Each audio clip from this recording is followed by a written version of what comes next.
Welcome back. In this lesson, we're going to learn about how to set you up. So we're going to cover everything you need, right from websites you should visit, charting softwares, and even how to set up your brokerage account.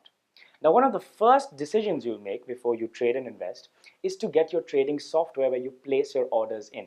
For that, you need a brokerage account. So let's understand the two types. That's the offline and the discount broker. I'm sure you've noticed that more people are buying things online. Your friends and family probably buy shoes, clothes, and even watches over the web. If 10 years ago you went to your parents and told them that you're buying a watch online which will be delivered at your doorstep in 2 days, they would have thought you're crazy. But we live in 2015 and buying things online is very normal. But we can also buy that watch offline in a real store. Why do we choose to buy online then? One reason could be that the e-commerce company is selling it for cheaper. That's a good reason to shop online. Another reason could be convenience. You get your item delivered to you right at your doorstep. So, why are we talking about e-commerce and the boom that's happening? And how does it relate to the brokerage industry? The analogy is this. Online shopping versus shopping malls is akin to discount brokers versus offline brokers. Let me explain. So offline brokers have hundreds, if not thousands, of branches all over the country. Now, this made sense. This made sense 10 years ago when there was no internet. It made sense to have so many branches. It made sense for people to go to these branches, meet the relationship manager, understand the software, and finally start to trade. But now it's not required. With the internet, everything can be done online. Discount brokers are just that. Everything is over the web, and all these savings are passed on to us, to the traders, to the investors. There's a big cost difference between offline and discount brokers. And discount brokers can now focus on only two main things: excellent customer service and excellent software. Now, I think it's important to understand what the brokerage model is and how it's calculated. You see, for traders, every trade has a brokerage cost, and we need to know exactly what that is. I'm going to show you with this brokerage calculator. This is a brokerage calculator and will make things much easier to show. So I'm going to add NSE Equities Reliance, change this quantity to 2000. You'll notice there are two trades here, a buy side and a sell side, and the turnover is 36 lakhs. Now this is the most important part. You'll notice the brokerage is 40 rupees. There are two orders, so each order cost us 20 rupees each. And then you have other charges. Now these are standard, so whichever broker you go with, they will always be there. But I want to focus on just this, the brokerage part. You charge 20 rupees per order if you go with a discount broker, regardless of trade size. So whether you trade with 1 lakh, a few thousand rupees, 10 lakhs or 1 crore, you'll always be charged 20 rupees per order. When we are trading, this is an essential part of money management. Managing risk is a huge part of your methodology, so you need to know costs. So whichever broker you go with, make sure you know exactly how much per trade is costing you and what your break-even is. Traditional offline brokers, instead of charging you a flat fee like we just saw, they will charge you a percentage. So if your trading business actually grew in size, their brokerage take would increase. Now, let's suppose the same example where we paid 40 rupees brokerage, the traditional broker charges you 0.02%. That would come out to be 720 rupees. 720 compared with 40. It is a huge difference. Added to that, you have other costs as well. Just by using a discount broker, you were able to save 95%. But don't take my word for it. Go online, do your research, use brokerage calculators all over the web, and make your decision.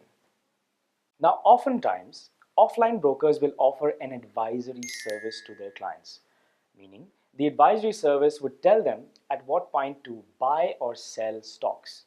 These tips are given to the clients directly. Now, let me draw a parallel for you. Suppose you're looking to buy airline tickets. Suppose you want to go to Goa, for example, and you deal with an airline company directly. The person you're talking to is a representative and an employee of that airline, and he offers you a price ticket. He also claims that he's giving you the best price possible, and he also gets a commission for every sale he makes, which is obvious. On the other side, you find an independent agent who says that he will get you the best deal possible. He's not employed by any airline. His job to get customers is to find the best deal possible. That's how his business runs. Now, who do you think you would trust more? It's obvious, right? You would trust the independent agent because he has no bias. Now, very similarly, offline brokers will offer an advisory service. So, the relationship manager would call the client and offer to tell him tips, buying and selling tips on stocks. Now, we would advise you to not take these tips. At Trade Academy, our objective is exactly the opposite. We want to make you an objective trader, a self-reliant trader who follows his own research, does his own due diligence, and is responsible for his own trades.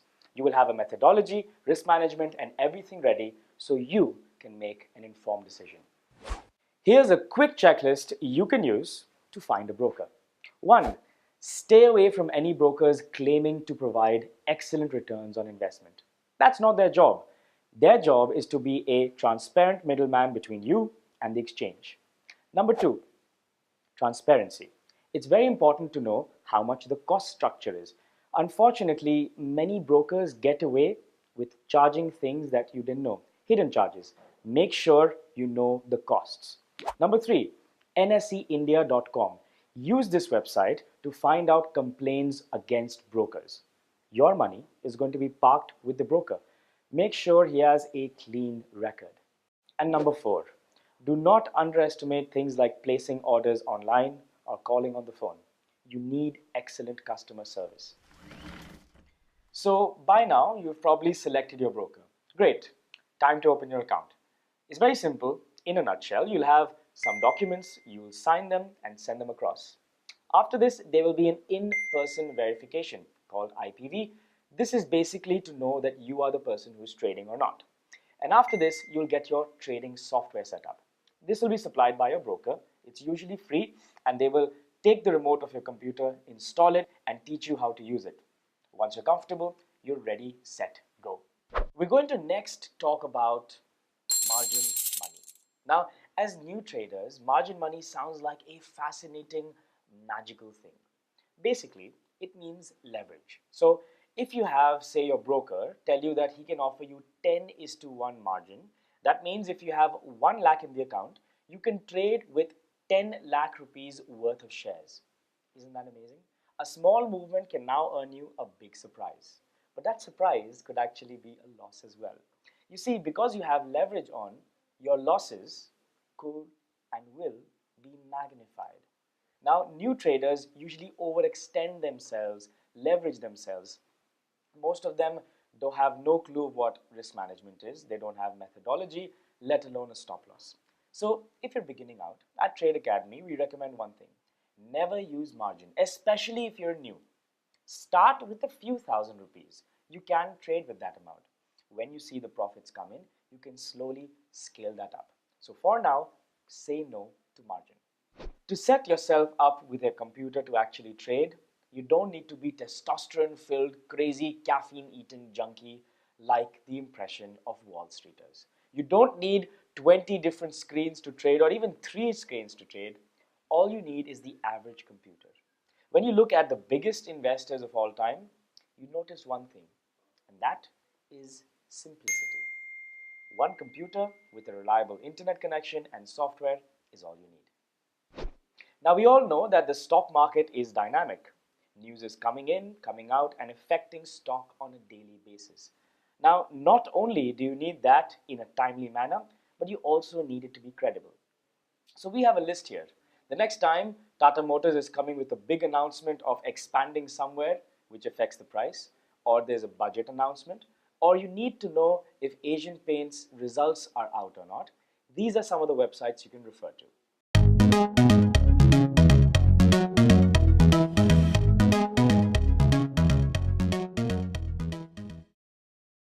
Now this is my favorite part. I think Everyone should always be open to new ideas and keep learning.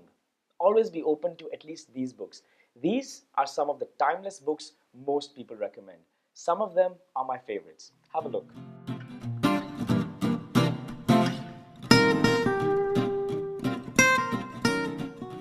Charting. Now, there are a lot of options out there for making charts. Some are online, some have to be downloaded, and some are direct feeds. Some of them are paid and some of them are free. Now, just remember, if you want real-time data, that will usually always cost you. But if you want end-of-day charts, that is the daily charts, they will always be free. So, here are some of the places you can get charting at.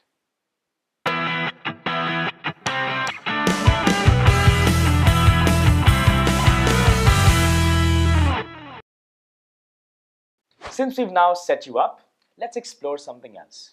You still need to decide whether you want to use charts to make your trading decisions or macroeconomic and financial data, fundamental analysis.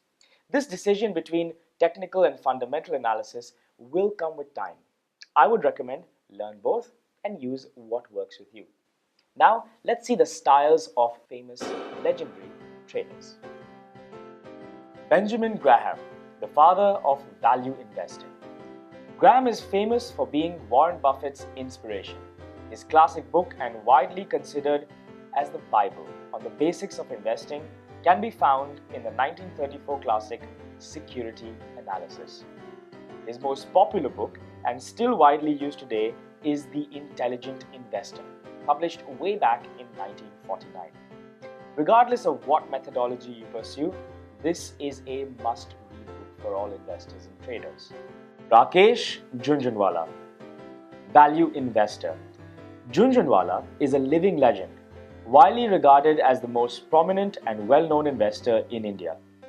Jhunjhunwala follows and continues to follow most basic value investing principles. His investment philosophies are more aligned to trend followers such as George Soros than a long-time value investor, Buffett. Jhunjhunwala is a big believer in investing in companies with a solid backbone of entrepreneurs with a clear vision in mind. Warren Buffett. Known as the Oracle of Omaha, Buffett is widely regarded as the greatest investor of all time. With a staggering net worth of 50 billion USD, the simplicity of his decision making is what makes him so endearing. He does not simply buy shares, his decisions are based off the premise that he will forever own a company, thereby breaking any thoughts of short-term gains. Buffett has influenced millions of value investors around the world. Swing trader legend Paul Tudor Jones. He is famous for shorting Black Monday crash and netting millions of dollars.